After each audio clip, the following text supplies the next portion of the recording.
What's up, everyone? Welcome back to the SuperScope podcast. Your wrap up in this week's biggest gaming stories, leaks, and rumors. We're back with episode 35 on June 19th, 2022. This month is flying by. I am your host, Retro Game Dude, and of course, joining me as always is my co host, Daisuke Aurora of Phoenix Aurora Gaming. And feel free, if you're here live, to join in the conversation on Twitch and in Discord. And if you're watching this on YouTube, tap and like that subscribe button. And let us know what we missed. If there's anything you want us to cover, or if there's anything you'd like to cover us to cover in the future, let us know down in the comments. You can also find the audio version of this podcast on Stitcher, Spotify, and Google Podcasts. Without further ado, Daisuke, how the hell are you doing this week? Good. Great. Nothing crazy. Doing some of the charity stuff on Friday, so. Yes. Yeah. This is your. If you want to pitch it, let's talk about it. Yeah, I've been doing charity stream Friday. I did one today, and I'll be doing one this coming Monday and Friday, and then I'll be out for vacation for about a week. I'm gonna be back in like the first week, like for the rest of July and everything. Well, for the first half of July. St. Jude charity stream. So all the money goes to St. Jude. St. Jude's a great hospital service where they take care of kids and they don't charge parents bills. They put money into like making sure they get their health care. They put money into making sure they're like taken care of and supplied food. They'll get parents housing nearby or hotels. They'll do what they can to keep the family close if they're like kids are facing a terminal illness and stuff. Like, and everything just comes out of whatever they make from charity. They don't charge the parents anything. So really great for a lot of reasons, especially with the pandemic and everything. They've been busy, and I'm sure it's expensive to be doing what they're doing. So yeah, we'll be doing crowd control streams where players can or viewers can donate to the charity and get coins in exchange, and then use those coins to interact with the games that I'm playing. To humorous and detrimental effect often. Although to be fair, sometimes like, dude, you made one of the boss fights today super easy. You were just like here long nail, and I was whack the dude into the corner with it. Hell yeah, man! But it's great fun, and it lets you interact with the stream in a way that you normally can't, and also raises money for good cause. So it's kind of a win-win. 100%. They are St. Jude does what the rest of the medical healthcare, the U.S. healthcare system should be like in the first place. But pretty much, yeah. But it's great to see it. You're doing this for a good cause. So anyone, make sure you tune in on it's Daisuke. No, it's Phoenix_Aurora_gaming on Twitch. If you can get out your wallet's great. If you can just tune in for views, that helps too. It helps the algorithm, helps them get visibility. We'd hope to see you there. So I threw some money at them. Oh, you get prizes too. Tell us about the potential for prizes. So we've got 10 Phoenix Aurora like gaming charity buttons with the logo on it. So the first 10 people that give at least $5 are gonna get a button. We've got every Monday and Friday when I'm doing those games, we'll be doing random like raffle of like a bottle that we're gonna make, like just a regular little bottle with like a symbol on it or character from the game that we're playing. So like tomorrow is Mario 3, so I'll have the Super Mario like 3 Mario with the tail flying in black vinyl on a bottle, and we've got a painting at the end of the entire thing we'll be giving away also on a random raffle.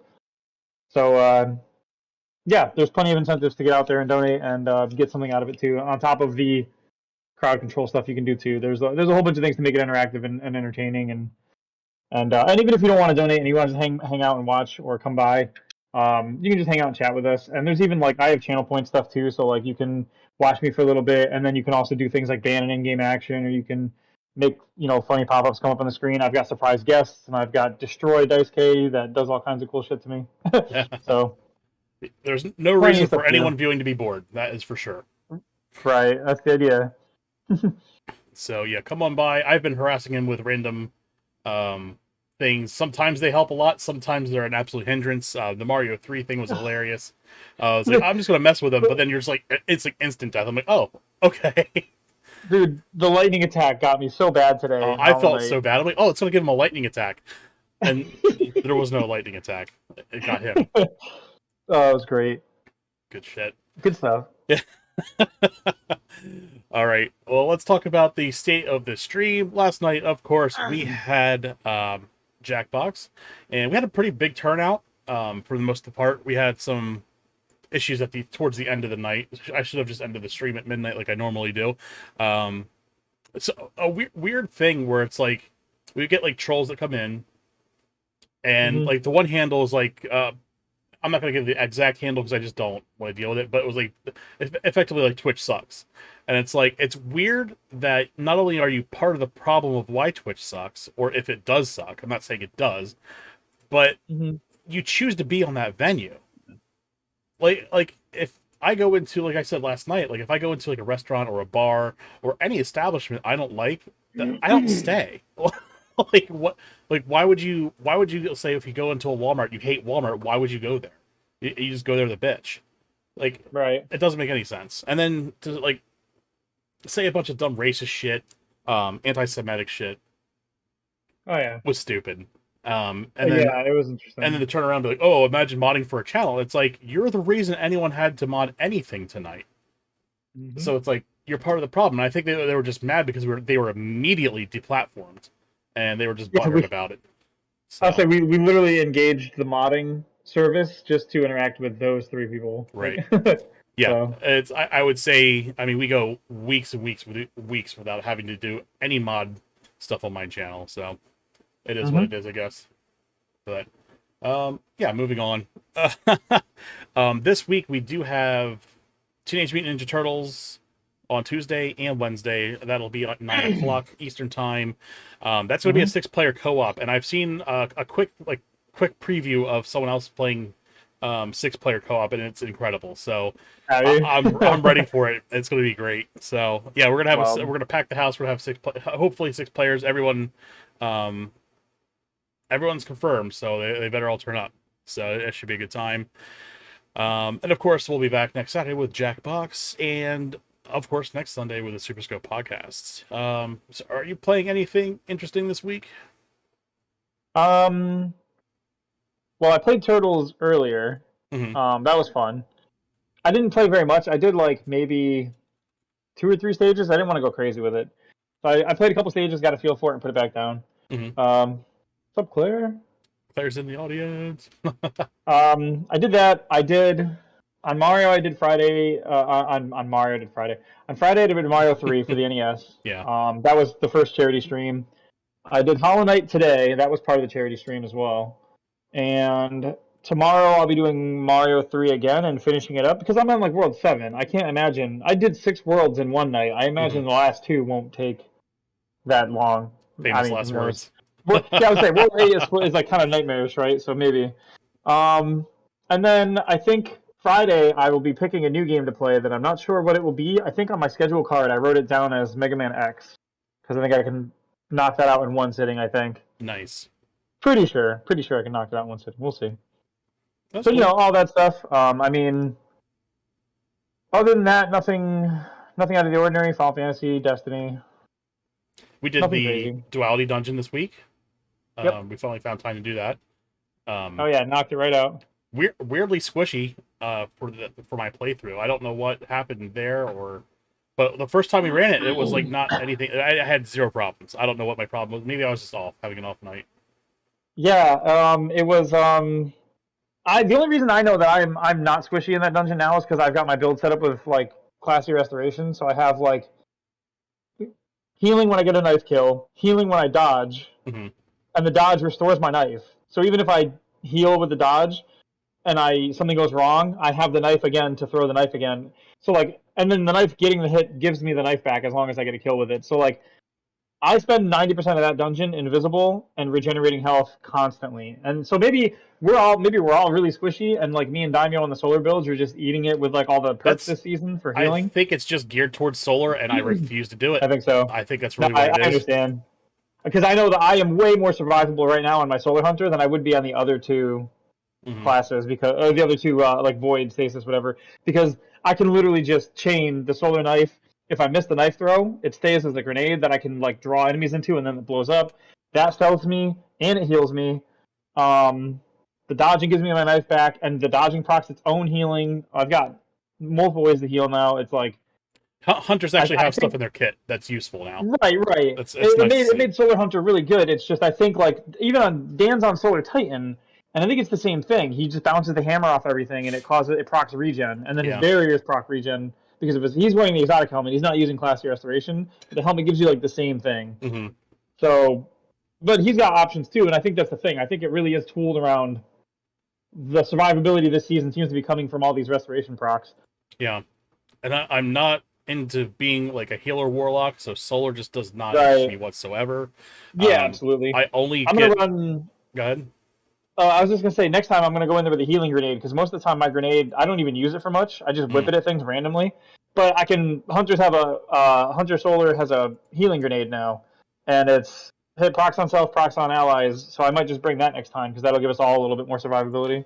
Yeah, I have a problem with using my grenades for anything that's not offensive. Like my offensive grenades on Fair. warlock is a huge part of my kit, and it's like Yeah. No, it just feels absolutely. bad to not have that for Sure. something Yeah, my offensive. hunter, I pretty much literally just use them as like they're there, I guess. Because like the Hmm. hunter solar grenades have always been like the little one that breaks up and picks a bunch of targets and doesn't do much to any of them, Right. or the one that sits there and it burns in place and it's great if you catch like a boss with it and they don't move. But most things like immediately leave that circle. Yep. So there's been a lot of times I've been just giving up the grenade and having it as a healing option because it turned. But that was before I had classy restoration though, so Sure. I don't know if I need it anymore. And Claire, if you want to I get don't back know. into Almost done. Destiny, you know where to find us. So Oh yeah.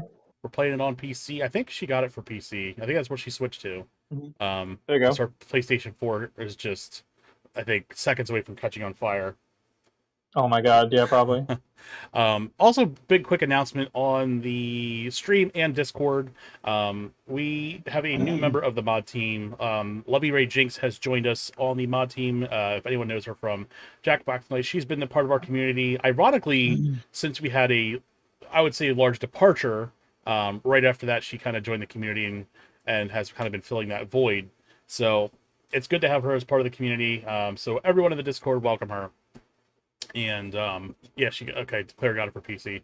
But I can see her being a big help. She's already been like a big part of the community in the first place. So I'm excited to have her, and the rest of the mod team is too. So except for Dice. Hate it. So done. Nice. Well, I'm out of here. Nice. Friendly rivalry. That's it's good stuff. So yeah, this week I've been leveling up my bard in Final Fantasy 14. It's almost at 90, Hmm. and we have been playing Destiny. Obviously, we just talked about that, and played Teenage Mutant Ninja Turtles. So good. There's so much Yeah, fan service in this game. It's not even funny. They have dude. like, Yeah. go ahead. The game feels like it's pulled out of the '90s. Everything Yeah. about it, the design, the aesthetic, the sound, every single thing about that game feels like it feels like if I saw a trailer for that game and someone said it was an undiscovered or like an unpublished game that someone had kicking around one of their computers that they never put out, Hmm. I would absolutely believe it because it's literally one of those games. Yeah. It's one of those games. Yeah, they did so much incredible so many like reach backs to the arcades, to the old Nintendo and Super Hmm. Nintendo games. um they did a lot of fan service with like, I guess there's like toys like from like the toys that weren't necessarily in the cartoon, they're in the Hmm. game. There's all kinds of other like throwbacks. I like the way that they pace the bosses. It's not like you run into the bosses once and then that's it.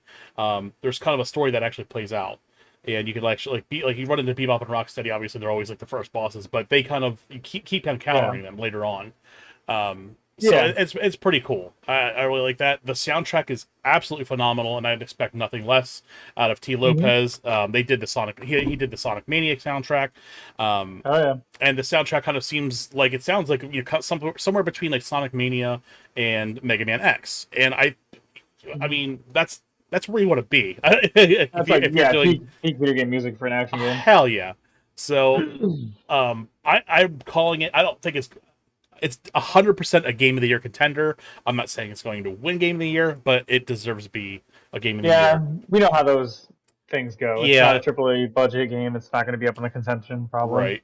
So I mean, it's getting rave reviews on Twitter. I haven't yet to see one person that's like, well, this game's not great. Um, Even Yeah, with like Elden Ring, where there was people out there just like, meh. Um, you're one of them, and yeah. that's I fine. think I think a big part of Elden Ring's problem was that it's a niche game that got widespread exposure, which Hmm. a big part of that is going to be like if you make if you make a really good basketball game, and I'm talking like a stellar basketball game, and it somehow catches fire with the entire gaming community and everybody wants to try it, a lot of people are going to come back from that game and be like, it's not for me. I don't like Sure. it. No matter what you do with that game, there's like a lot of people who are just going to be like, oh, I want to try that, and then they're going to play it, and they're going to be like, oh, this is not for me. Hmm. I think we'll see that happen again with Silksong, because I think Hollow Knight was a small title, like an indie title that got popular over time, and a lot of people fed into that game, and now everyone's really psyched about Silksong, and media is running with it. Nintendo does a thing where they talk about Silksong, people lose their minds. Xbox probably offers them support or money for Game Pass, and part of the deal is to get a trailer for Silksong in there, which they put right up front. They know people are excited, Right. and now a lot of people who've never even heard of Hollow Knight are like dying for Silksong, and you know what's going to happen? They're going to pick it up, they're going to play it for 15 minutes, they're going to die to the first cotton lady 3 times, and they're going to be like, "Game's trash, bro," and they're Right. going to give it a 2 on Metacritic, and we're going to see it get good scores, and then like a bunch of people being like, "Oh, I can't stand it." It's not. It's probably going to do the same thing Elden Ring did. It's probably going to have people who are not meant for that game like dislike it or Sure. whatever. Um, Um, what was like the Tree Guardian in the first area? It's like oh yeah, people were murdered just making people, fun and of a like lot of people were like, "No, I can't." yeah, 100%. I mean, I Hmm. played a good chunk of the game, probably like the first quarter of the game, and I just got bored with the Right. play loop. I just like all Yeah, right, that's fair. I don't know. It just Yeah, I wasn't. knew that I would because Hmm. I played Bloodborne, which I consider to be like the best of that franchise that I've seen. Hmm. Now, granted, I've played Bloodborne like probably halfway through, a little more than halfway through. The other Souls games, I didn't play any of them, but I researched a lot of them. I watched people play them. I watched breakdowns of them when I was at ACS working on a Souls like, Hmm. and I have a good idea of how those games work. And I think Bloodborne did it the best up until Elden Ring. And when I watched people play Elden Ring, I was like, it looks fantastic, but it looks like less Bloodborne and more traditional Souls, and that's not for me. Like even Bloodborne was pushing it for like what I enjoy in a game. Sure. Um, It but I just think it Elden just Ring's felt formula was it felt like a very too Souls unforgiving like. Skyrim. That's really what at the end of the Right, day. right, right. Um, I don't know. It was okay. Oh, absolutely. I Yeah. get And why no, people like it's it. yeah. Well, it's one of those things where it's like it can be a great game, and I can tell people all the time like Celeste is one of the best games I've ever played, and there's people out there who are going to be like, I just don't like games like that, and Yeah. that's fine. It's definitely not for everybody.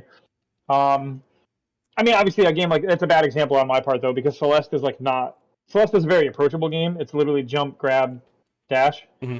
Whereas like Elden Ring is a very complicated game with a lot of systems and and Elden Ring goes out of the way to not tell you things on purpose, and that's part of the appeal to the group that it appeals to. Is like, oh shit, I don't know what this even does. What am I doing? And a lot of people are like, this is dumb. You know what I mean? Right. Like, oh, like we talked about it with Dark the other day. Like when a show starts in the middle of the story and then you don't know what's happening and you have to piece it together as you go. Hmm. Some people love that and some people hate that. And that's like Elder Scrolls. Like they drop you in the game and they're just like, do stuff, have fun. If you die, it's great.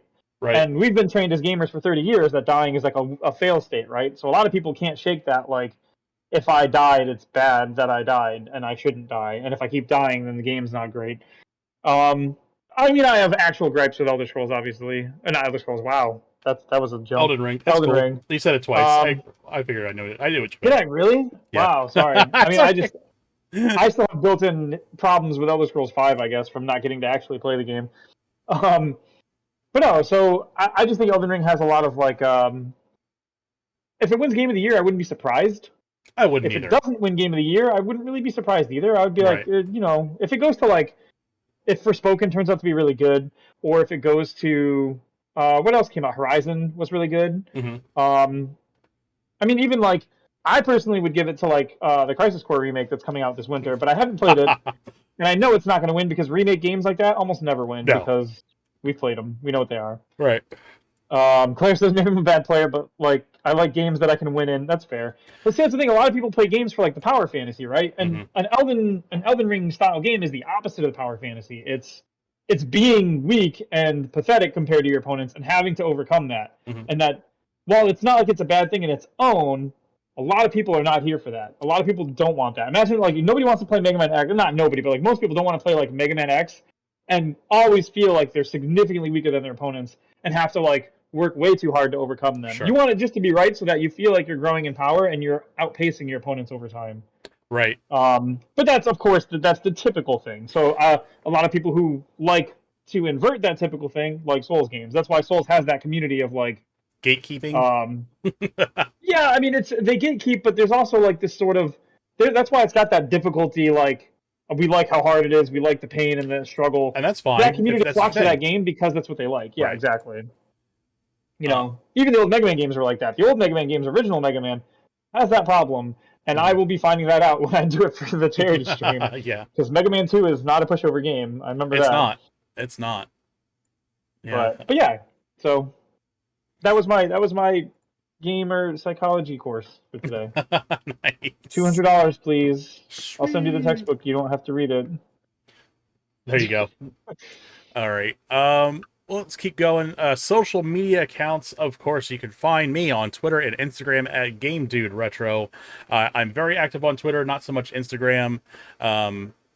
Twitch and TikTok, Retro Game Dude. Of course, I'm very active here, not so much on TikTok. I try, but I just don't have the goddamn time to make stupid videos. I Um, hear. so that's where we're at with that. But hey, we can talk about our sponsor, Handheld Legend, for all of your retro gaming needs, like putting backlit screens. Oh, the green light, the green screen has fucked me again, hasn't it? It does not like that. But yeah, they sell gaming mod equipment, throwing your color back screens into like old school games, Neo Geo Pocket Color, Game Boy Advance, new shells, replacement shells, stands, the whole 9 yards. Everything that you need as far as like retro modding is there at Handheld Legend. You can use Retro Game Dude, all one word, at checkout or handheldlegend.com/retro game dude. Get your first order $10 off. I get a little taste of that, and I can reinvest that money back into the show, so we can do cool stuff like have 90s laser green screen backgrounds. So please look forward to Boy. it. So let's get into some quick headlines here. Destiny 2 cheat creators come to a $13.5 million settlement, which roughly broke down to I think about $2,000 per download. Yeah, so they fucked themselves there pretty good. So that's a good time. I don't feel sorry for them one bit. They practically ruined the game on the PC, so fuck them. Yeah, I can't find sympathy for people who do things like No, that. It's not at like, all. Sonic Frontiers interview. Fans don't yet understand what this new gameplay is, as the development team, which is a weird take because they control everything we see. Look at his face. I love it. So Sega controls what we see of this game. And what we have seen so far is kind of weird and not great, to say the least. I think my biggest gripe with that whole thing is like, not only do they control what media that we consume from their game, so like they showed us that, but like I think me and you sat here and watched a few minutes of that video. It's not complicated gameplay. It's not. Like, he runs fast. It's You have disjointed. like a boost. Mhm. You have like the jump. You have the ability to like circle enemies with the dash, and then it creates like an area of attack inside that zone if they're circled correctly. It looks like, because you can circle objects too and like trigger them that way. Mhm. Like, and then you have the homing jump, which has always been there, and then you have like that one series of lightning kicks that he can do that does a bunch of damage or something that I'm guessing is triggered a certain way, or maybe you can just do it on a bar. They didn't show how you get to do it, but sometimes he just started kicking like crazy and Mhm. doing like the sonic kicks or whatever. Um, Nothing about that is complicated gameplay. We've seen some iteration of all of that. Like, this isn't like they act like they're like 4D chess out here and they've created entirely new concepts of playing the game that we can't even like gronk in our head yet. And it's like, no, you gave us a Sonic game where the dude runs fast, which we've had, and you can circle enemies, which cool. You gave us like the Pokemon Ranger mechanic, that's cool. And then like the multi kick, which great, Guile's proud. What do we not understand about this? What do you don't understand the gameplay? We understand the gameplay We get it. just There's fine. just Like, nothing you there. could you can see it. Like, I don't know. It just bugs me that they go with that framing instead of just being like, if they had come out and been like, we get it that it looks like it's a weird location, Mhm. and it's more fun when you get your hands on it. I would at least accept them being like, it feels better than it does to watch. Sure. That like to play it than it does to watch it. I would at least accept that as like, okay, well, give us a demo and we'll try it or something. This is like going backward. This is literally pointing at the people that you want to convince to play your game and being like, you guys don't understand it yet. Like, who who did you That think you guys won over with that statement? help Did you us guys think that people understand are it like, then. they're like, fans don't yet understand what this new gameplay is, and I'm just gonna be like, oh, he's right. I'm Right. probably gonna love this game actually. I'm just dumb. Like, okay, Well, great, thanks. I hope that like once this little deal they have with like IGN first, because they basically have like the rights. I wouldn't say rights, but they have control over all the new content that's coming out for Sonic Frontiers as far as what we see first, and Hmm.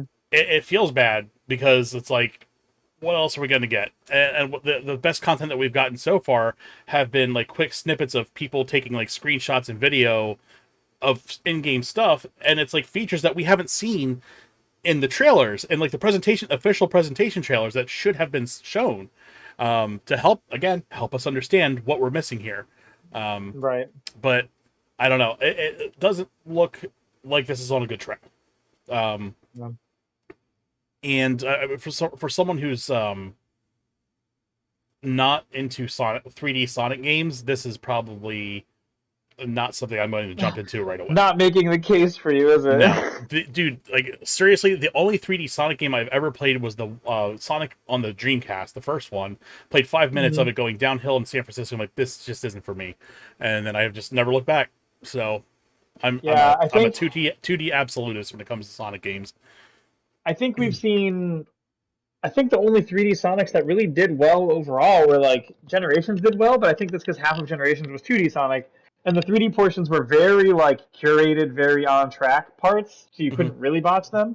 Like the 3D Sonic part of the first level of Generations for 3D Sonic was literally like an on rails running like the mobile game where you're running down the camera and all you do is switch lanes a bunch and make sure you're not hitting things. And then there's like very short segments that are 2.5D where like it's a 2D Sonic, but you're 3D Sonic still, Right, but you're doing 2D platforming and then getting back on the track so you can switch perspective and do like that running thing. And then there's like a cinematic running away from a fish thing and you mash buttons to like do things and like, but like at no point was that the 3D Sonic that gives us trouble where it's like trying to do Mario 64 but Sonic. Like right, that does not work. You can't have a game like that where your controls are so limited and your platforming skills are based on like your perception and your ability to navigate space and try and do that at 80 miles an hour. That literally doesn't exactly. function. It doesn't And that's work. the reason why Sonic has that unique problem that most other games don't have. And even in the new Sonic footage we saw for Frontiers, you still have the problems, even in the tech demo they showed us, of the dude like running off of things because he was going too fast, or like trying to run up a thing and like Sonic was like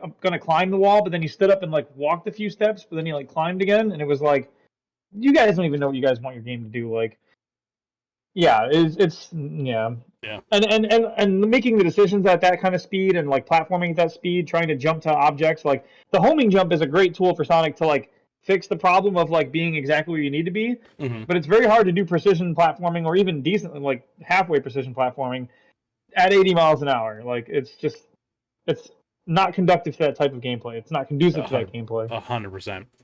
So I don't know. I mean, maybe this will be a better pairing of 3D and Sonic, but the it wasn't a strong start showing, and the response from them is not promising either. Yeah, that you guys don't get it just really rings home to the like, don't you guys have phones?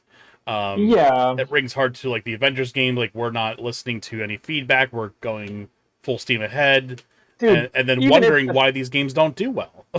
even if somehow they were right and people just aren't getting it, this doesn't help anyone get it. Nobody's gonna see this and be like, "Oh, I agree with you. I don't get it. I'll just Right. kick back and wait."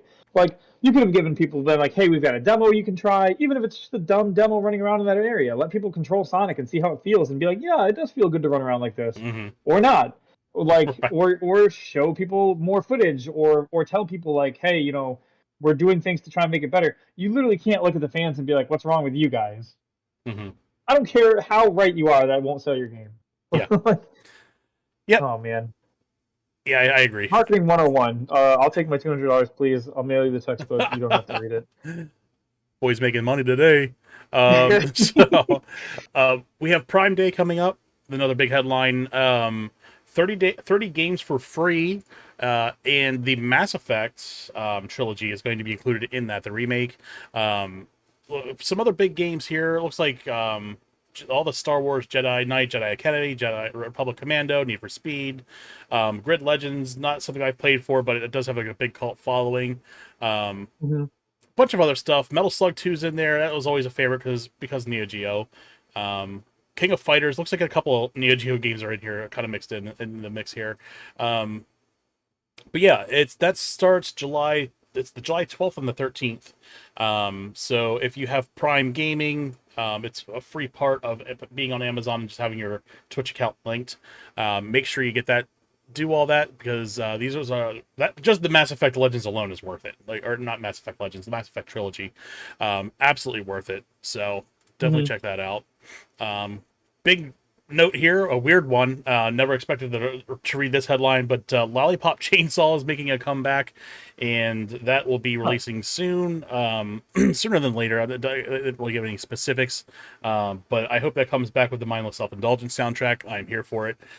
So, Knights of the Old Republic 2 Restore Content DLC on the Switch will be released Q3 of 2022. So anyone who is enjoying that game right now, expect to see that coming out Q3, and that will be content that was cut from the original game. So I'm excited to see that because that will be all rebuilt and slapped back into the game. It's kind of like if a certain game had like 2/3 of its content cut and then released it, and then they magically found it, rebuilt it, and put it back. I don't know of any game like that though, but Put it back 3 years from now. yeah.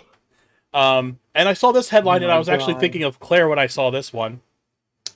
Pokemon Snap is going to be the next N64 game added to the Switch Online expansion pass. So that will be coming sometime in June. So please look forward to it. And I can't wait to never hear about this fucking game being released on the Switch again. So, because it'll be here. Here's a big one. And Daisuke, you might be aware of this. The Metroid fan team is reuniting for an original Metroidvania, a little game called Bow, Path of the Teal Lotus. Does that sound at all familiar? Yeah, it's definitely a good game. Yeah, so Um, someone here is beta testing the game. Obviously, you can't really talk too much about it or show video of it. Oh, you can right. talk about it now, right? Or you just can't show video. Um, I can't show footage of it, and I probably shouldn't talk about like the level design or anything like that. But Sure, I can generally describe the game, like vague describe stuff about it right. and talk about it.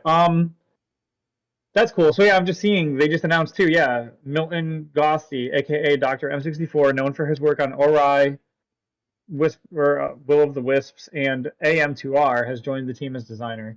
Yeah, Okay, I didn't realize that that's they were really part of that. cool. That's really cool. They're Yeah. not. Oh, they joined mid run. They joined 2 days ago. Yeah. Very nice. So the direction and the development of that game may take a not I won't say a turn for the better because it's not like it was going in a bad way. Hmm. It'll just have a more diversified path forward with more like influence from a person who's done Sure. other Metroidvania games, obviously. AM2R, which AM2R, I never got to play it, but I saw footage of it and it looked great. Nice. Um, I didn't hear anything bad about it, and everybody seemed to enjoy it. Good stuff. No, no, I mean that's good.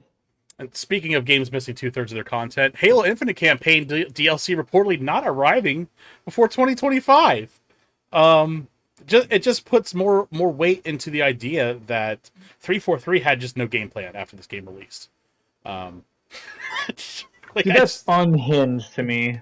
this is beyond bizarre at this point. Um, I don't know what to tell you about. The only Halo content we've gotten so far was a racist emblem and a skin for Fall Guys. So Hmm. I just that's the only thing the only thing that's been announced so far. I don't get it. The Halo franchise is not looking good. Um,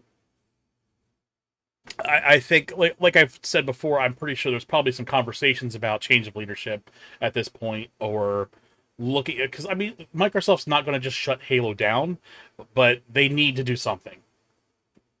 Halo sucks Right. now, so disappointing. I agree. It's disappointing because this is again a game that I used to be a big fan of, and ever since Oh Bungie yeah. left, this has been a progressively larger dumpster fire with every release. So Hmm.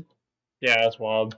I just, oh man, I don't know. I feel like we have this discussion every other every week, other podcast now, right? where it's like, imagine having a great IP or a successful project or something that's going well, and like burning it down and like destroying it. I don't get it. I don't get how they do this stuff. Like it's already like people who work, not obviously like the development team, the individual developers who work in these games are obviously working their ass off to make these things happen. Sure. Or they're doing the work that they're requested of by their bosses, whatever. It's the people on top, the leadership positions. Again, like 100%. the people on top of this project have to know how this project was received. They've got to know what their subscriber numbers look like right now, their player base, their active players. Like they've got to understand where this game sits right now. There's no way they don't. And there's no way you can tell me that it makes sense in a person's head to look at what's going on with this game and say, people are demanding more story content, better season battle pass things, and like content, game modes, forge modes, things that people want to do and interact with this game, not cosmetics, not samurai outfits and shit. Like, what do we do? And the guy looks, they're like, okay, I need you guys to get Halo back on top. What is the plan? And the guy looks back at him and he's like, story DLC. And they're like, okay, yeah, story DLC. And he goes, give us about 3 years and we'll make it. And you're like, no one's playing that game today. Who's going to play that game in 3 years without Right. updates? Like, what are you talking about? 3 years to fill? At this point, What? you make it a new game and you start fresh. I was like, Because yeah, at this point, it literally becomes a new game because there's no point in even trying to catch the old people playing it because it's that game's they're reputation is tainted now. gone. Exactly. Exactly. Like, you need to have a new game. You need to have it under new leadership. 343 Studios should, their name should be nowhere near it. And Dude, I just, it's there are nuts. there are people there are people still today, like Austin's one. There are people still today who will not touch No Man's Sky because the reputation at launch was so Yes. bad that regardless of what that game has turned into after all these years, they still won't go back to it. There's still people I know who won't play Final Fantasy 14 8 years later because the original 14 was bad. That's Because fair. and like they turned that around. Obviously, it's an extremely different game than base 14 was. Hmm. But it just goes to show you that there's always going to be a chunk of your base that will never interact with the product once they've been burned by that product. Right. And Infinite burned like every Halo fan you could possibly have. Um, I cannot believe that there's a person sitting up there probably making a six-figure paycheck, sitting there being like, "Let's make DLC," and then they're like, "So what? Like, put out a story thing by winter? Do like periodic story releases like other games do with their seasonal stuff, like Destiny, or like how Halo 4 did their seasonal drops of like every week there was a mission to do?" And the guy goes, "Nope, we're gonna wait 3 years to put out DLC content." It's insane. So right now, as of this podcast, 6,300 players on Steam's Halo. Now, 6,300 players. I will say that, sure, this probably isn't the biggest Halo community, but you can still see a trend. Um, Yeah. they didn't even talk about the next season this week, these last 2 weeks, and this is the time to do it. What what are they gonna talk about it? It's insane. That's from an all-time peak of 256,000 players. So 250,000 players have left. That's Yeah, not that's great. That's insane. not That's not how sustainable. that. And like to be completely honest, like 250,000 people playing is a good number for some stuff. It is not a good number for Halo. Not It where is not a good number for a flagship franchise for an entire console. right. Like back in the original Halo 2 days, Halo 3 days, if it had launched and gotten like even after months, if there was only a quarter million players, people would be like, "Oh, holy shit, what is happening with that game?" Hmm. Like that's an embarrassment for them. Not for again. I'm not trying to like shit on Halo developers. I think I'm it's the not either. leadership. Right. I know a lot of people when you start talking about why a game is failing, people love to be like, "Oh, you're shitting on the devs for that," and it's like, no, those people have nothing to do with this being a problem. I'm sure at Those the end people of are the literally day, following orders. right. I'm sure. Like even if Go oh ahead. god, So I'm sorry. Go ahead. I think even we're on a because like small delay. even if the developers do develop a bad game and Hmm. it's poorly done, it's poorly paced, the controls are bad, the gameplay feels bad, even that's not the developer's problem because they Right. literally did what was told to them by the people over them. If if the developers were incapable of delivering what the producers wanted, the producers should have gotten rid of those developers and replaced them with people who could do it. But Hmm. if the final product gets put out to the customer's hands, it's entirely leadership's problem. If the Right. game is bad and you blame the developers, you let those developers hand you that product and then handed that product back out to the staff, like the fans and everything. Hmm. Like Cyberpunk was a great example of this because Cyberpunk had a lot of shit that was broken and a lot of things that needed to be fixed. And even the development team said they weren't happy with the state the game came out in and they wanted more time and they were told no by leadership. But even if they had agreed with leadership that it was ready to go and then put it out in that position, The developers aren't responsible for what comes through those doors. The people on top of the project are the project manager, the people at the top of the company. Those are the guys who make the final decision to actually put the product out. And if Right. they think it's ready to go, it doesn't matter what the devs say. The devs Hmm. could be like it's perfect. They could be like it's terrible. But if it leaves the cutting room floor at the hands of the producers, then it's their fault. I can tell you that the devs themselves are probably the last people in line pushing for like prioritizing microtransactions and cosmetics. They Absolutely want to not. release There's a no way. vision. They Like, don't care about that. Like, right. what do they like? They don't care. It's not like they're going to see the money from that anyway. They're going to get their normal Exactly. paychecks anyway. Either way, their regular amounts. Like, they're not getting bonuses. I mean, even if they are getting stuff on this, like, no one's excited to design an MTX system. Like, If there's a bonus structure for this game, I'd be very surprised if they're hitting any kind of tier. I just the way that this game has been performing. 6,000 players in a game full of pay for microtransactions is not sustainable. I'm dude, sorry. 6,000 players. I can find mobile games with 6,000 players. I can find like Sudoku games with 6,000 players. Like, holy shit. No, like, but literally, I could probably like find like an app on my phone that's like a I'm laughing because you're Sudoku or not wrong.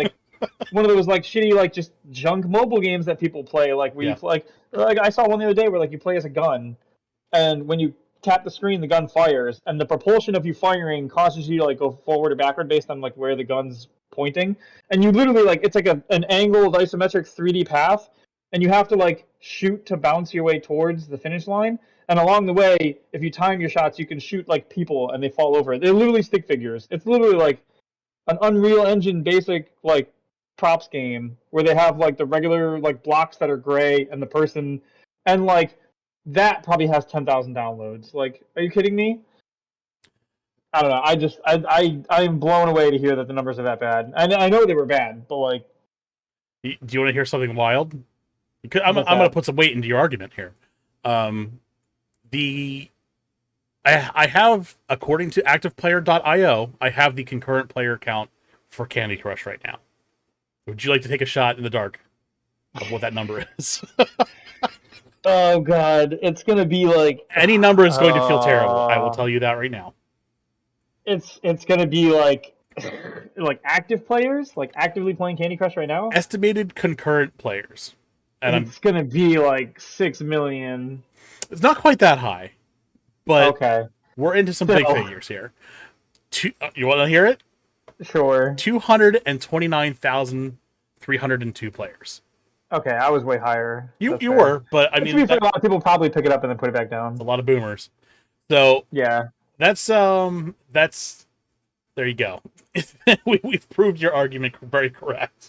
I mean, you could make the argument that like mobile games are more accessible, games like that are Sure. bite-sized and more easy to play here and there, but like even Halo's still, at multiplayer no is free. point, yeah, at no point should like a flagship franchise be lagging behind a mobile game Yeah. that's been around for years and is trying to retain players at this point.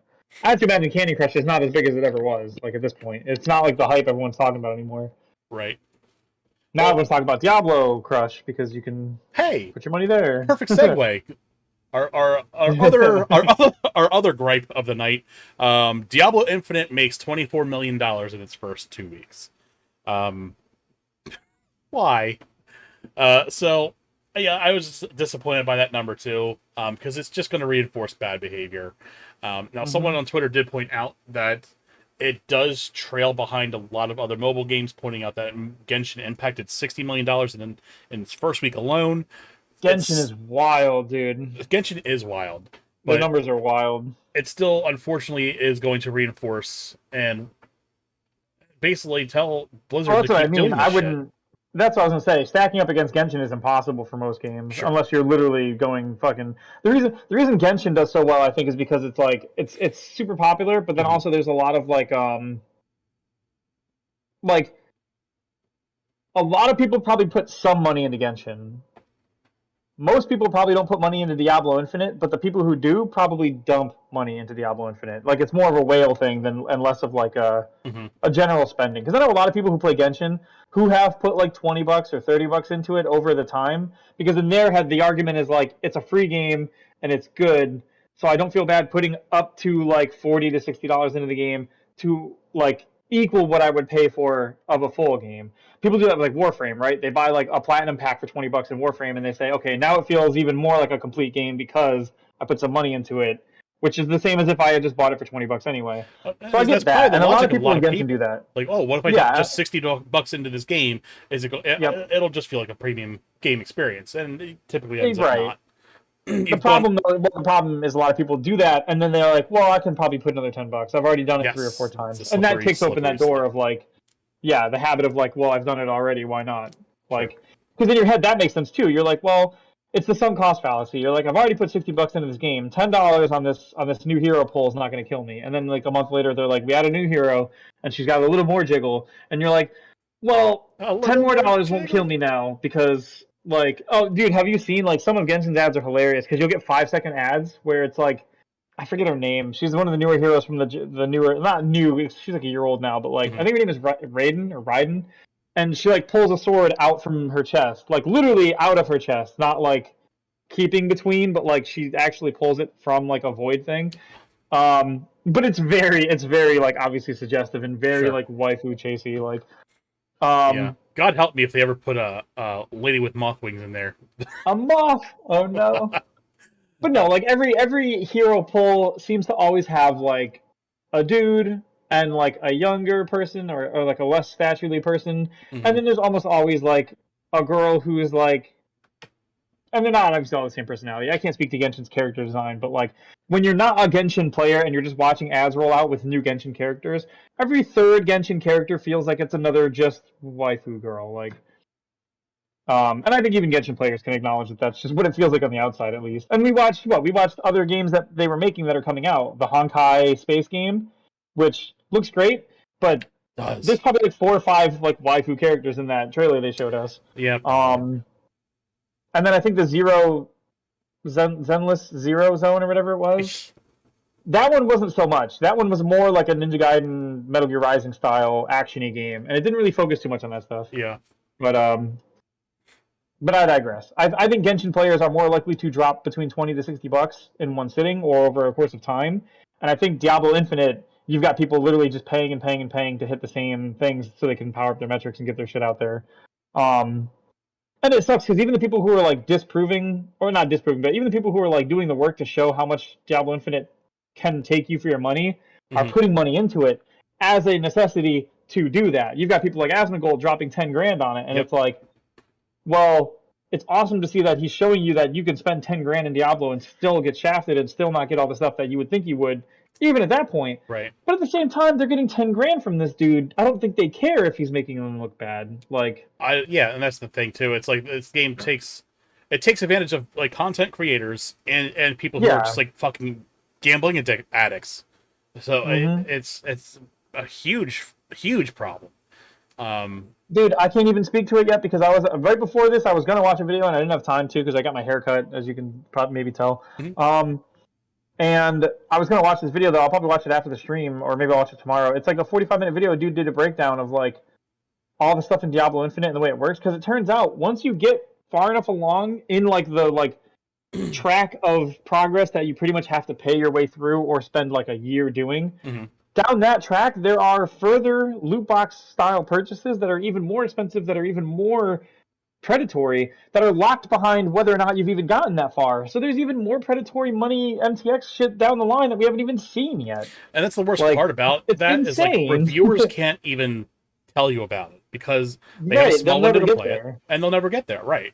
Um, Right, you've got reviewers out there giving the game like an 80, 85, 90 because it feels like a really good Diablo game in the first 4 hours, and that's all they played.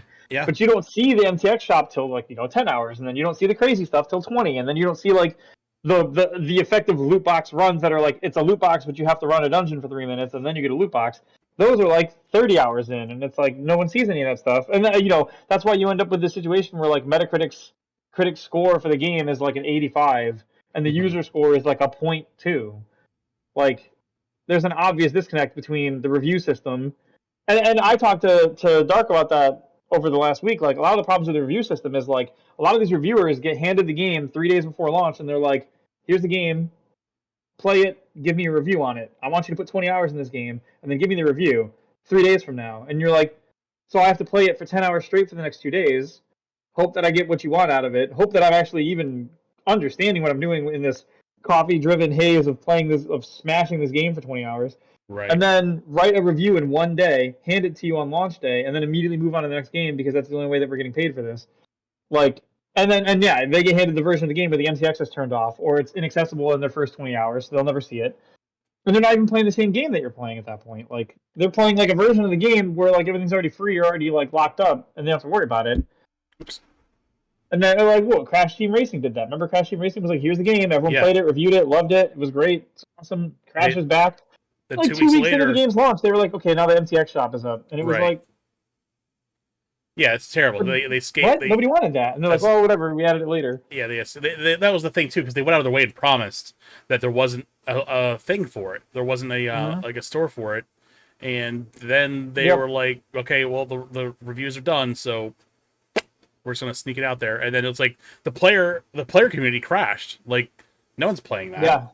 Like why would you Um. play that? Like well, you could just go right back to Mario Kart and get your Well, and fix. because they knew, because like you had games like after the fact, you had games like Choco Grand Prix, which looked like a great game, and then when it came out, it was like super MTX driven, Hmm. and people just didn't play it. That game completely died at launch, and nobody played it. Whereas a game like Crash had a really good reception, and then over time it died off, but it died off because a lot of people were still liking it and enjoying it, and thought it was like, oh, a great game and everything, and then it petered off over time. Hmm. But, like, they got to avoid that initial bad representation and that bad impact in the beginning, which Diablo did the same thing. Diablo's reviews up front were like, "Holy shit, it's amazing!" So everybody played it, and some people who wouldn't have played it did play it and got stuck with it, and now they're probably paying money to keep playing it or whatever.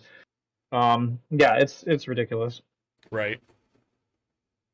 Yeah, and I guess we saw like a trailer for Diablo 4, and it's weird because Diablo Infinite, playing wise, looks better than Diablo 4. But people are just like, oh, now like there's a huge distrust. People are questioning, Mm-hmm. is this game going to be littered with bullshit because they know they can get away with it on the phones, and a lot of developer bad habits have started on the mobile market, and then they bleed over into console gaming. So it's like, this is just gonna, are we just gonna boil the frog here and slow drip um, bad habits into console games or PC games now? And I think people have a right to be concerned. And Zepla, of Final Fantasy 14 fame, she says it looks Mm-hmm. good, but finding out a guy who sells dog meat also has some nice looking cupcakes for sale. That's what it feels like, and it's like, Right, right, right. and that's, I mean, that rings true. Um, and I mean, we're Yeah, talking about game absolutely. reputation here. It's like now people have a huge distrust for this Diablo 4 coming out, and how many people are going to take the time to invest it, buy it day one, and invest in it. I mean, they said there's going to be microtransactions, which we just don't know what degree. If it's going to be cosmetic, and they say now, oh, it's just, it could just be cosmetic, blah blah blah blah. That can change over time, and we've seen it change over time with other games.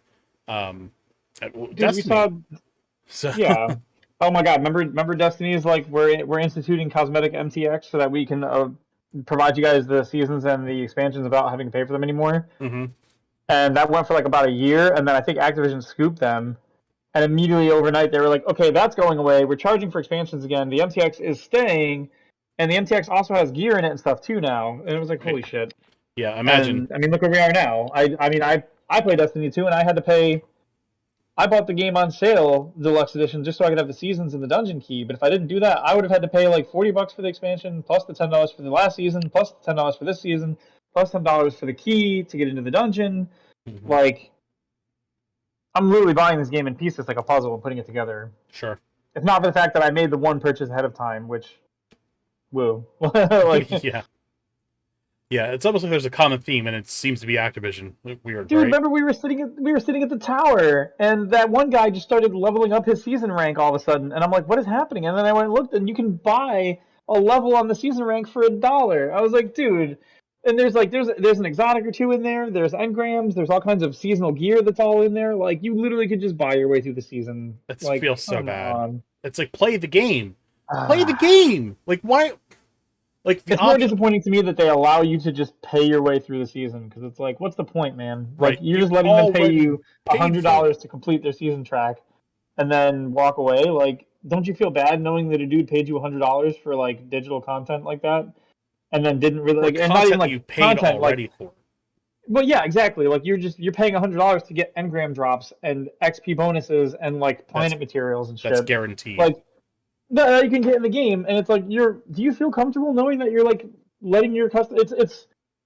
It's one thing to charge them and force them to do it, and that's obviously worse. But I still think it's ethically irresponsible to be like, Oh I'm yeah, letting you pay $100 for nothing, and I'll take that money. Like that still feels bad for me. it's garbage. 100% garbage. I mean, at that Um, point, it's less objective and more like an ethical interpretation of like, because some people do like the, well, if they want to part with their money, then that's their problem. It's like, yeah, but if you're willing to just sure. take their money, that's sleazy.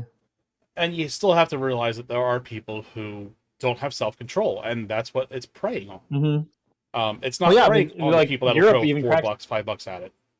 Yeah, even Europe and all them were cracking down on that stuff because it is absolutely like the point of like Yeah. gambling, and there's kids that know no better and they get on there, and there's like Mhm. adults that have like neural or medical disorders or like mental disorders where like they can't think about making that decision correctly, and they just someone who takes care of them sets them up like, hey, I got you an Xbox, and they let them play the game, and all of a sudden they're like, oh cool, and they just the caretaker left their card on, and they just rip right through $100 in packs on FIFA, and all of a sudden they're like, oh well, we don't do returns, that sucks, I'm sorry, and Right. like I mean, yeah, there's some due diligence on the part of like the people playing the games and doing this stuff, but we could also, I mean, that's the argument of like we could put a gun in every house, and like if some kids shoot themselves, well, that's on the parents, and it's like, yeah, but we can still do something about that, right? Like We can. maybe Yeah. some situations are just uh, less harmful if you get, the rule is that if you get rid of all of them, that harm goes away for no little like downside, right? Like if you take Exactly. away all the MTX from these games, it's not like the games suffer. Ubisoft doesn't fold tomorrow night if you take away like the MTX for like the different Assassin's Creed outfits. Like, or if they do fold, maybe they should fold. I mean, if your Assassin's Creed game can't make money without selling $5 hoodie things for your character, then maybe your game just folds. Yeah. That's fair. But I don't know. I don't think I think if I ever released a game and then I went back and made like cosmetics, the cosmetics would either be worked into the game or they'd be like an in-game currency. I can't imagine just charging money for like Sure. extra things like appearances stuff. But I mean, that's more of an old school gamer take, I guess. So It is, but it felt good to unlock things based on right, how you played, better than just like, yeah, oh, I like want this credit card. Like, or even like yeah, early Destiny stuff. It was like having cool outfit pieces or having raid gear pieces as your outfit pieces was like, look, I did a cool thing. Not like, yeah, I bought my season pass for all the way through 100 levels. So like, for the low price of $160, I have this outfit now. It's like, right. oh, okay. It's like no, it used to be like if I had that outfit on, it's because I did the raid and it dropped in the raid, which means I got enough drops to get all 5 pieces to wear. So like, it was like an accomplishment. It was a thing that I was proud of that I did in the game. Hmm. But Yep. but yeah. Yeah. Let's move on to some more positive things. We've got the rest of our show. It's all good stuff, kids. So I'm ready to rock here. Final Fantasy VII had its 25th anniversary stream the other day, and we had a buttload of Final Fantasy VII announcements. So um, we had First Soldier. I haven't played it. Mhm. That that content was announced. I guess they're going into season 3. We have a new map, and we have Crisis Mhm. Core collaboration coming there. Waiting for you to watch this. I'm waiting for you to see the graphic, but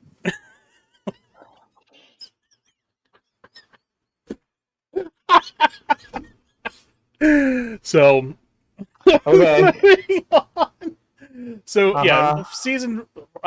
the season 3 is coming. Highway Star is getting a new map. Crisis Core collaboration is coming to First Soldier as well. Again, I haven't played this game, but if anyone else out there has, let us know in the comments. Let us know what you think. We also Yeah. had Final Fantasy VII Ever Crisis. That's releasing a game that released a gameplay trailer, and that's the one I'm kind of keeping an eye on because this is the remake of Final Fantasy VII that I kind of wanted, where it's just a graphical overhaul and not just a Hmm. complete retelling of the story. Um, you look like you were about sounded like you were about to go into First Soldier stuff. I was just gonna mention that I haven't played it either, but Hmm.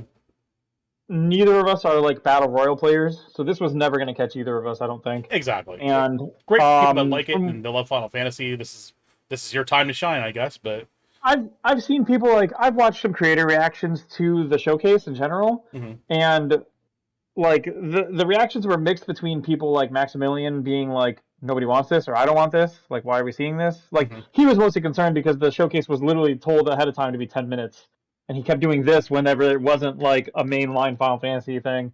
Um, but there was people like Sarah Key and Mirabuns who were watching it play, and I think Sarah Key said she played it and she likes it on her iPad. Hmm. So um, and I don't remember. I think Mirabuns just said it was cool or interesting. I don't know. I feel like there's definitely people out there playing it. I don't think they would keep supporting it like this if nobody was playing it. But I mean, I Sure. don't know. Halo's putting out content for years, so who fucking knows?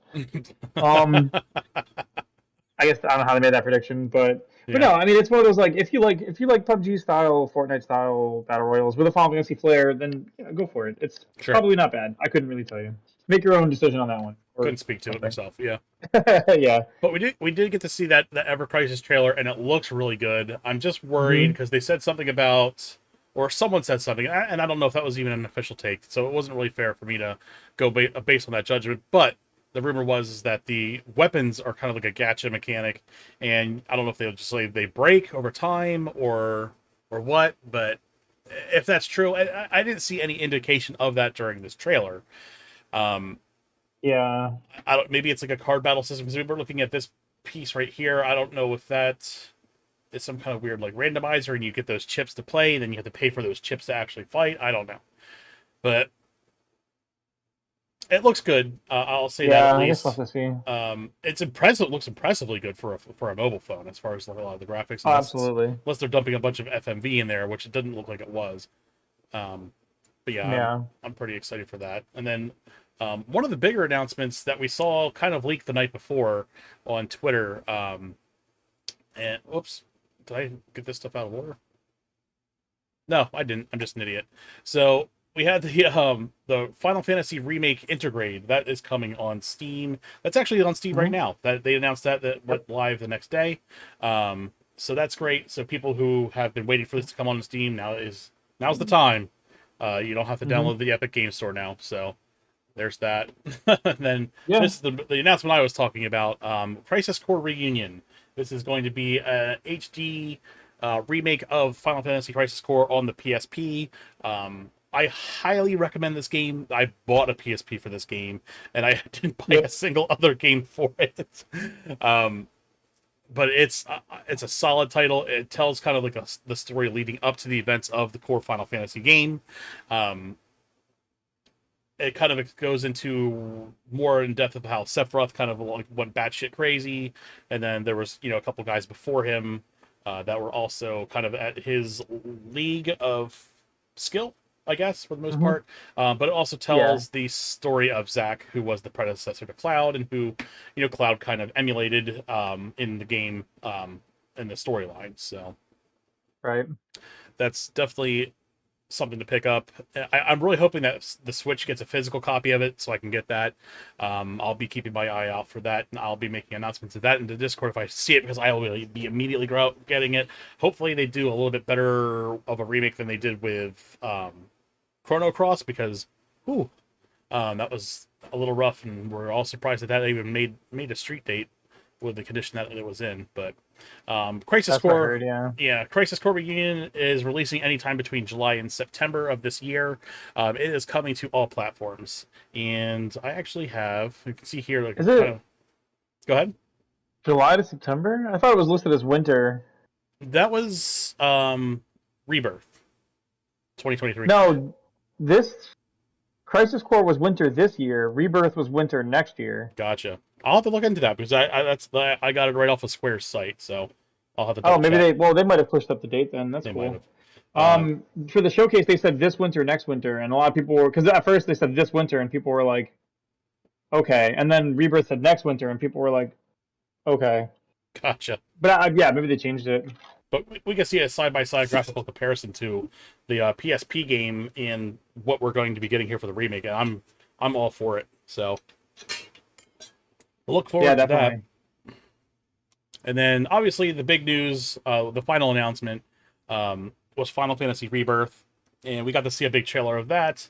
And we know like basically what we knew of Final Fantasy VII as far as storyline is all off the table at this point because of the events that transpired at the end of the game. I won't ruin it for anyone that's going to finally go play it on Steam. So, um, but we all know. So we saw like a pretty weird trailer for it. Raised a lot of questions. So, and I guess Hamaguchi, he confirmed too that we are going to be getting a third and final title in the series. So we now know that's not going to be like an ongoing thing with like 4 or 5 games. It's going to be a trilogy. Um, Hmm.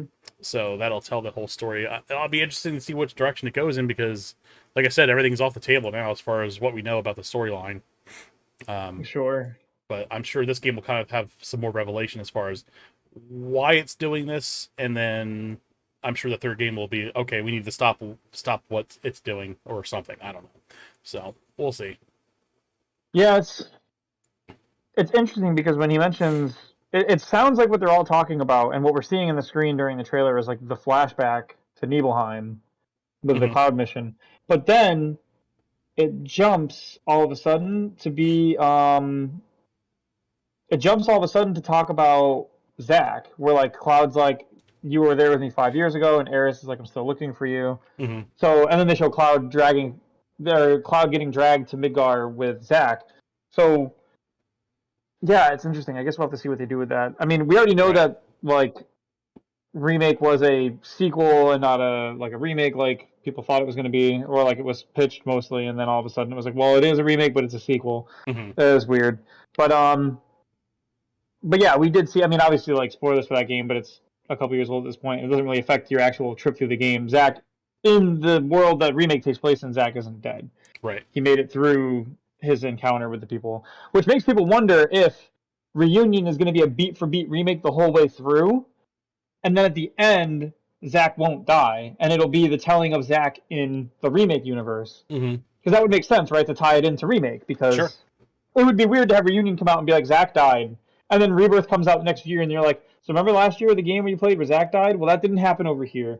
It's like Right. it'd be easy for them to like, and they wouldn't have to get in the trouble they got in with the remake of like doing a remake but not really a remake. This could literally be a beat for beat remake the entire way to the end, and then at the last second, Zach just doesn't die, Hmm. and then it would be fine. It, like getting up in arms, but it would fix that plot thing. So who knows? Sure.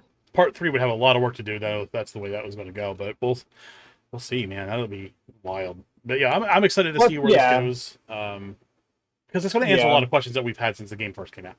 So I'm ready right. for it. All right, moving on. We have no Nintendo Direct, but we do have a lot of leaks and rumors.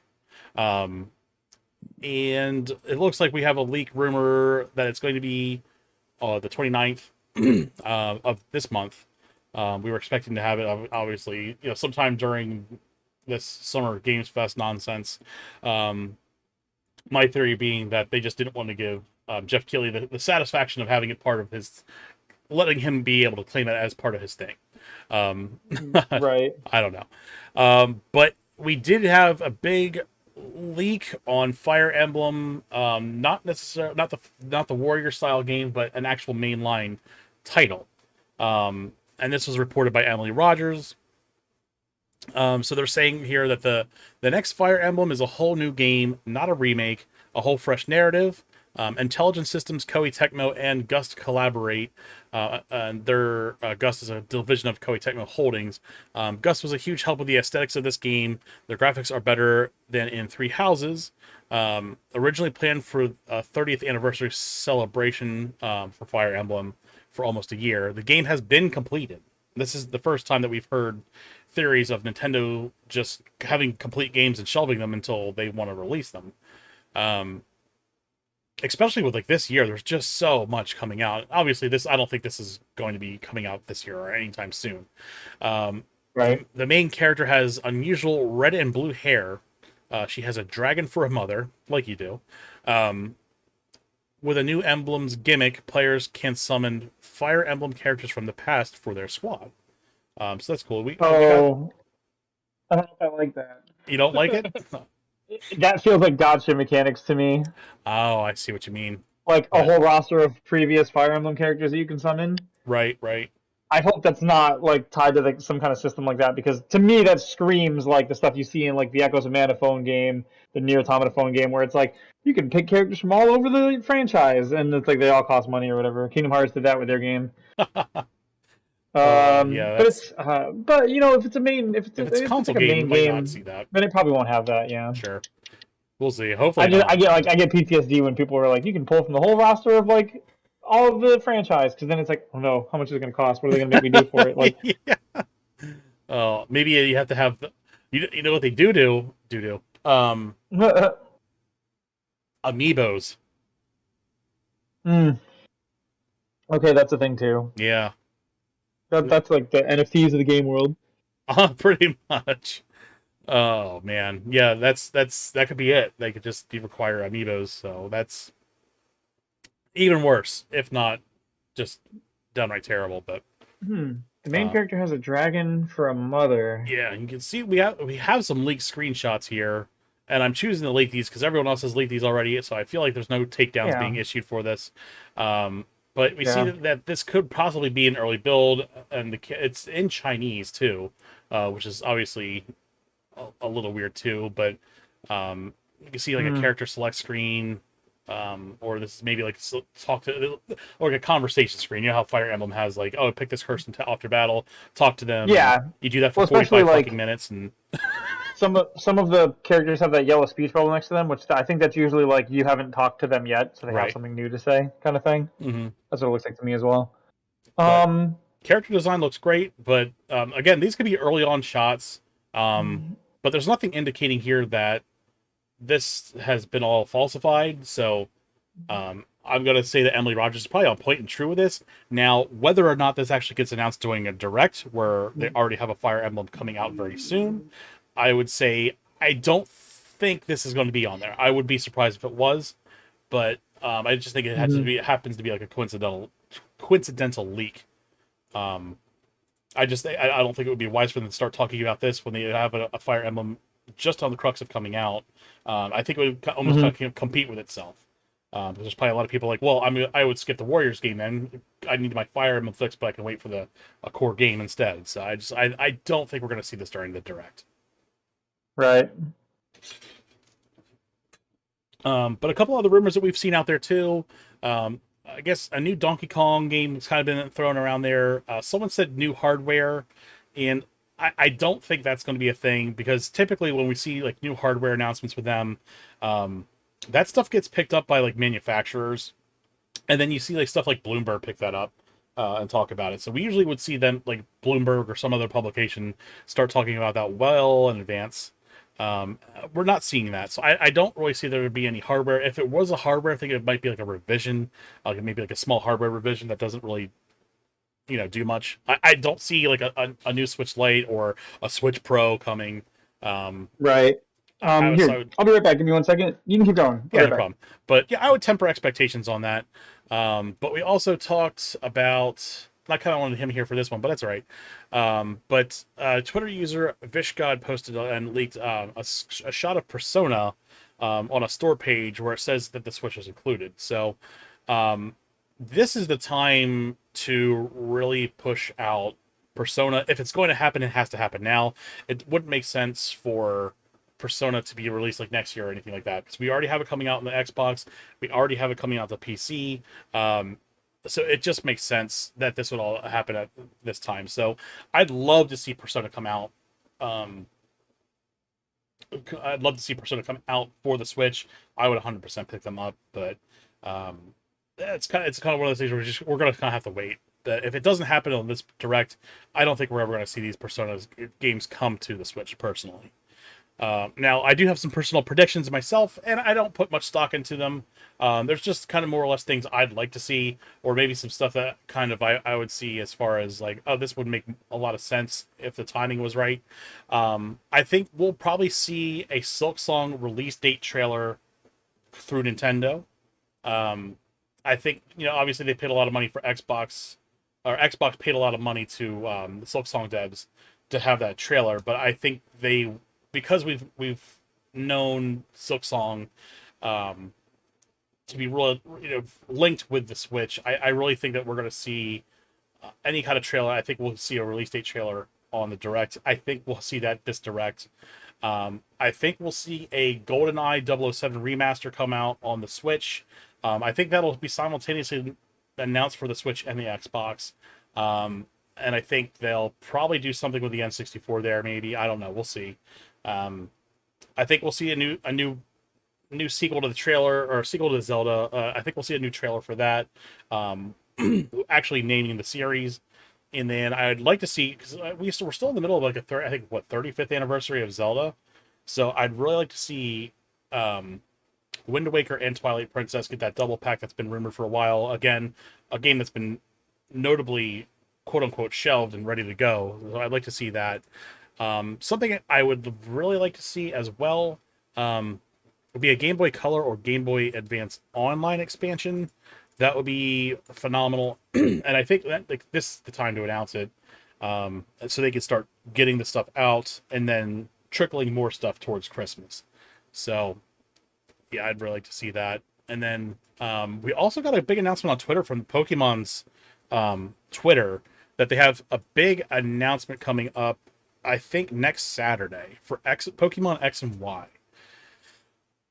I think that's interesting. I don't think we're going to get remakes because they still don't have a black and white remake. But I would maybe we'll get some DLC for Sword and Shield or something. I'm really not sure, but I think it's too early for a remake announcement. But if we see that announcement Saturday, I wouldn't mind to see something a little bit more in depth of it during the direct. Um, Now, Daisuke had some predictions here as well, and it looks like a new 3D Mario, like Mario Odyssey 2 or something like that. I think that would probably be appropriate. I think like now's the time for it. This because we've had the Switch for over 5 years now. I think that really works. The Metroid trilogy. Now we've seen some weird rumors about that. Again, having Retro having the first Metroid ready to go, and then still wanting to remaster 1 and 3, or I'm sorry, 2 and 3. We don't know what condition this trilogy is in. Um, but I'd like to see a trilogy because I'd hate to see them just release like Metroid Prime 1 at full price. That would be a little rough, I think. I think they would still get away with it, but I'd like to see the trilogy in one easy to consume package.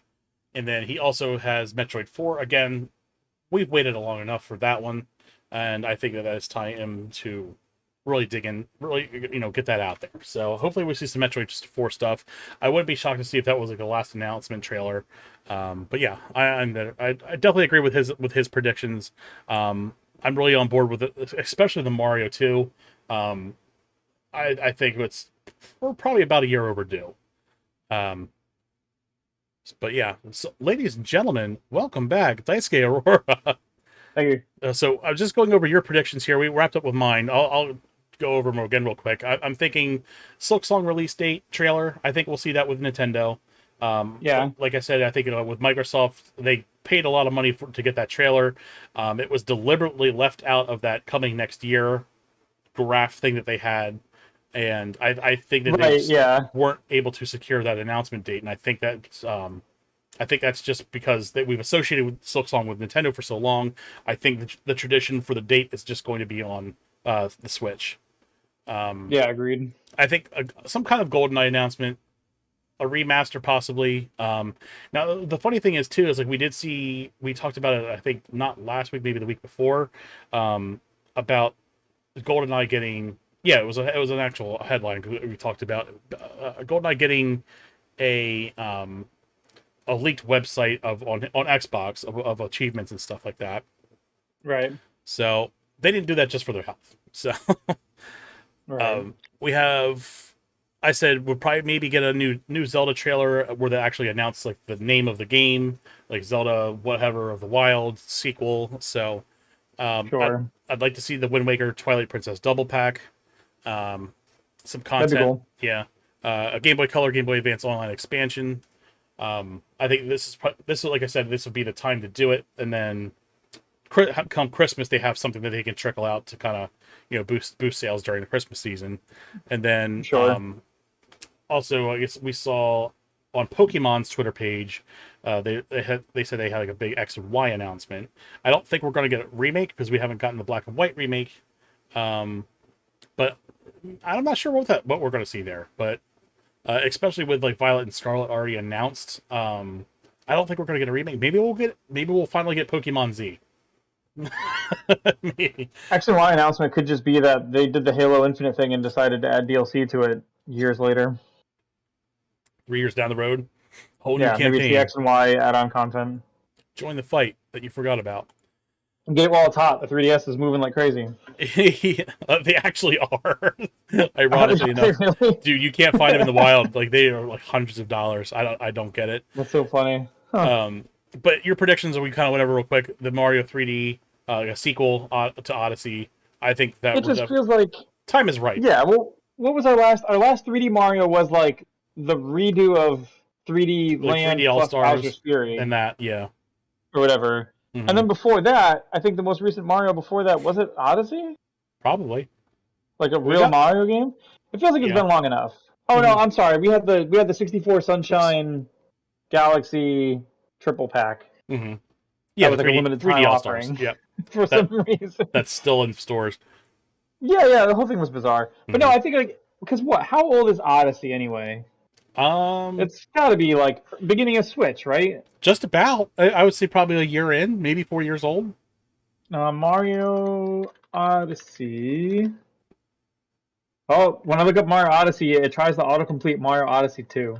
Mario Odyssey It's 2. like the top thing people are looking for. Actually, that's really funny.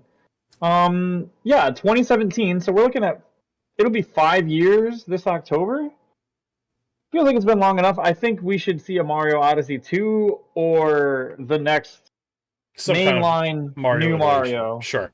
Right. Because usually and Mario likes to like the Mario team. It feels like they like to do this back and forth new Mario game, and then like the 2D they do the Mario game and then they do like the new Super Mario Brothers game, and then they'll do like a regular Mario like Odyssey, and then they'll do like new Super Mario Brothers 4-player or like the Cat World one. Like it seems like they bounce back and forth between trying to do like a brand new Mario IP that's either 3D or just new in general, and like the extension of that DS IP that's very cookie cutter Mario that they keep putting out. And I think 5 years is plenty of time for us to see the next Mario mainline game. What was the Mario before Odyssey? Would have been Galaxy 2 maybe? Yeah, that sounds about right. And Galaxy 2 was That would have been Wii U. I think that would have been like a crossover there. 2010. So there was about 7 years between the two of them. And of course, Odyssey wasn't announced and launched the same day, so we had Odyssey announcements before we knew it was coming. I think we're at the point where I think we should see a Mario Odyssey 2 or some other new Mario game. We're basically entering, I think, like what would be like the second half of the Switch's life, and I think it would probably be a good time to tie it in. And I think you could make an Odyssey sequel, and it would still be great. I think Mario Odyssey, the mechanics of Odyssey, still have a lot more to give without getting old yet. Sure. Like I would say the two main things about Odyssey, the mechanics, are like obviously the hat takeover possessions, which there's still plenty of enemies we haven't interacted with that yet that we could interact with. And like that awesome like 2D like go in the pipe and end up in a 2D section of the level and do the 2D section. Both of those, I think we could do a lot more with those, and you could probably do a whole second game of just that stuff. Absolutely. So I think an Odyssey 2 would be fine. If we can get a Galaxy 2, I think we can get an Odyssey 2. I would say the mechanics are comparable. Because mechanics in Odyssey and Mario Galaxy was really just like the gravity mechanics, right? Like you're on planets that the gravity is different because they're small and you can run around them and shit. Like, so I think we can have an equivalent with Odyssey. I think Odyssey 2 would be a good move. I agree. But who knows? Maybe we'll get Odyssey 1 DLC this year. It's been 5 years. Right. Now the Metroid trilogy thing, like I was talking about earlier, that one gets a little messy just because we're very confident that Retro has the one remaster, but we don't know where we are with 2 and 3.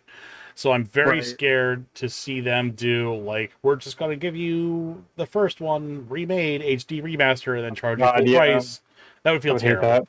Because what do you do with 2 and 3? And Nintendo's like weird enough where they would just put like 1 and 4 on the Switch and just like, that's They've Um, done weird stuff like that. right. So I just I don't know. Remember when they did the Zelda collection? They were like, the Zelda collection for GameCube, Zelda 1 and 2, Zelda Majora's Mask and Ocarina of Time. And people were like, Master Quest. why isn't Link to the Past here? Yeah. And they were like, who knows? Did you Like not we have couldn't 186 kilobytes on that we disc to spare? we couldn't fit the Super Nintendo game Right. in between the two N64 games and the GameCube demo. Like, what do you mean you couldn't put it on there? Right. I'll never understand why Link to the Past wasn't on there. Me It neither. had to be something like, I think Link to the Past got an advance It did get or an advance. something That's around kind that of time. yeah. They got the Advanced Four Swords collection. I almost wonder if it had to be because it was in there, they wouldn't put it on the GameCube for free. I can Like, almost they say didn't want to 100%. consume their own sales or whatever. Right. Because what a weird choice, right? Zelda 1 and 2. Skip one of the best Zelda games of all time that's like notorious for being like the peak Zelda of its time, and then go to like the two N64 Zeldas. And it was Hmm. like, and then they have a video on there. They're like the history of Zelda, and it shows all the games you have, and then it shows like the 2 games or whatever that you can, the 3 games, 4 games. Okay, there's a bunch, but like it had all the GameCube games basically, or the Game Boy games. Sorry. Hmm. Um, but then there was like one non-Game Boy game, and it was like a Super Nintendo game, and it was like, how did that not make it on there? Like, Right. how could that not have been on there? Yeah, I really think it was So because of weird. the four swords, and the Was interactivity with purchasable, that cartridge to the GameCube. So and it was a separate purchase that they could make sure you didn't just. yeah, Because sure I know, was. as a GameCube owner, if Link to the Past was on there, I would not have bought it for the advance. Yeah, So probably. that's fair. I get that. Yeah, people weren't But as nuts about boy, buying games like they are now. hmm I think owning multiple copies of the same game is a little bit more common practice than it was back then. All right. Well, oh, I mean, definitely. that's all we have for the Nintendo Direct and predictions. Let us know down in the Mhm. comments what you guys think. Um, you would think that we have your predictions. I mean, Jesus Christ, let me stop stuttering for a second. Let us know your predictions for the Nintendo Direct down in the comments. And we'll talk about that next week if we have any comments down there. All right, so that's all we have for stories this week. Let's move into upcoming game releases. We have Fall Guys. That's going free to play, coming out in the PlayStation 5, Xbox Series X and S, Xbox One, and Switch. It is coming to the Switch, believe it or not. hmm I'm guessing that the Master Chief skin will only be on the Xbox. So, oh no, that's the thing. I don't know. The Shadowrun trilogy that is coming to the PlayStation 5, Xbox Series X and S, PlayStation 4, Xbox One, and Switch. And I'm hoping that gets a physical release for the Switch because I'll be all over that. That's coming out June 21st. If I didn't say that already, Wreckfest we have coming out on the Switch June 21st. Deliver Us the Moon coming out on the PlayStation 5, Xbox Series X and S coming out June 23rd. Naraka Blade Point coming out on the Xbox Series X and S June 23rd, and we saw that on the Xbox Series Xbox announcement showcase, whatever the hell that was called. That one looked pretty interesting. That was like, what do you think? That was like a Neo kind of skin game, Yeah, something. I I didn't see who was making that, but it's what it seems like. right? And the Sonic game that I did pre-order, Sonic Origins, coming out in the PlayStation 5, Xbox Series X and S, PlayStation 4, Xbox One, Switch, and PC. I gotta come over this more often than I can just say coming out on all consoles. Capcom Fighting Collection, that's coming out on the PlayStation 4, Xbox One, Switch, and PC. And then, of course, Fire Emblem Three Houses. I'm sorry, Three Hopes. That's coming out on the Switch June 24th. And then Madison, PlayStation 5, Xbox Series X and S, PlayStation 4, Switch, and PC. So definitely a little something for everyone this week. Some big titles there. So get out there and play those games, kids. Yeah. And then we come to this week in gaming history. 3 years ago, we had Bloodstained Ritual of the Night release on the Switch. Xbox, what am I talking about? The Legend of Zelda Ocarina of Time 3D came out on the 3DS over a decade ago, 11 years. Conquer Live and Reloaded, that came out on the Xbox 17 years ago, the original Xbox. We have Metal Slug, if any Neo Geo fans out there, that came out 24 years ago on the Neo Geo CD. If anyone doesn't know what the Neo Geo CD was, it was basically the CD version of the Neo Geo, and you could pay CD prices instead of buying the cartridges for $300. So that was a pretty cool system. Very small release window. Obviously, you can only assume. Quake that came out on the PC 26 years ago, and we have the SuperScope itself came out 29 years ago on the Super Famicom. Echo the Dolphin 29 years ago that came out on the Sega CD, and Sonic the Hedgehog made his debut on the Sega Genesis 31 years ago. And we have Maniac Mansion 34 years ago came out on the NES, Nintendo Entertainment System. So, Wow. yep, that was a quite an eclectic bunch of games there. So that's cool. I played a lot of those games. I'm old as shit, man. Yeah. But so that's pretty much all we have time for this week. We're getting there. So social media, Discord update. Discord. We have again Twitch, Retro Game Dude, and TikTok, Retro Game Dude. Twitter and Instagram. I am Game Dude Retro. The schedule, of course, I will be back Tuesday and Wednesday. We are going to be doing some Teenage Mutant Ninja Turtle action, and then Jackbox, of course, Saturday, and the SuperScope podcast will be back then Sunday for more gaming news, rumors, and reviews.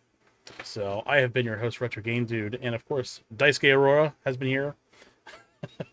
We do appreciate everyone for tuning in and hanging out and listening to our podcast. Make sure you follow us on Spotify. It helps us a lot. So thanks again, guys, and have a good night.